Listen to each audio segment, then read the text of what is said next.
Let's discuss what's going on with retired U.S. General David Petraeus, the former CENTCOM commander, also former CIA Director General. Thanks so much for joining us. As you know, the U.S. now believes 8 to 10% of Russian military assets have already been destroyed in less than 2 weeks of fighting.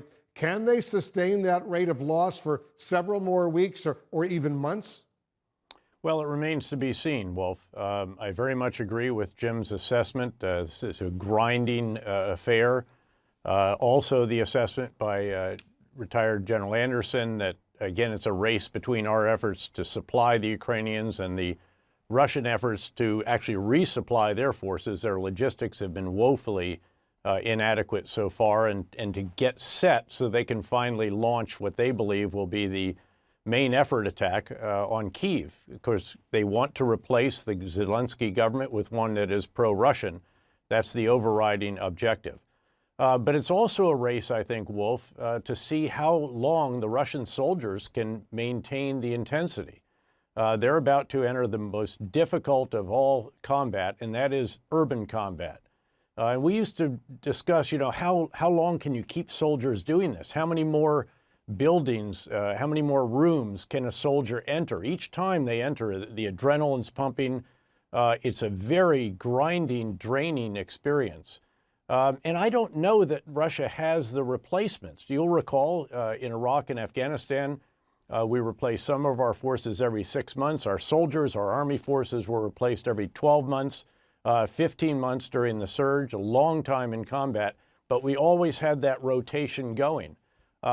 I'm not confident that Russia can replace the forces that it's losing, much less the entire complement of the forces when they're spent, when they culminate. And again, this is not just physical, and it is grinding physically, again, urban combat, but it's also the mental toll that urban combat takes on those who are the boots on the ground. And when you strip away all the other systems and logistics and tanks and artillery and so forth, this really comes down to infantry on the ground who are going to have to go in after Russia has pummeled, in some cases rubbled, areas of the city and clear those. And in the meantime, on the other side, you have the Ukrainian defenders fighting for their homeland, determined not to let Russia take their capital. And this is going to be a tremendous showdown. And I'm not convinced that Russia can just crush Ukraine the way that many observers perhaps thought before we saw how woeful some aspects of Russian tactics, logistics, and even campaign design have been. Yeah, it certainly hasn't happened yet. The CIA director, you heard her, you heard him say Putin overestimated his own military capacity while underestimating Ukrainian resistance as well as the international response. So why did Putin so gravely, by all accounts, miscalculate? Well, I'm sure that, first of all, a lot of his advisors are very cowed, very intimidated by him. You even saw that, actually, with his showdown with his intelligence chief in one of those bizarre, surreal conferences that he had, long speech and so forth. Beyond that, of course, they did prevail in a way in Syria. Of course, the way they prevailed ultimately was they destroyed Aleppo.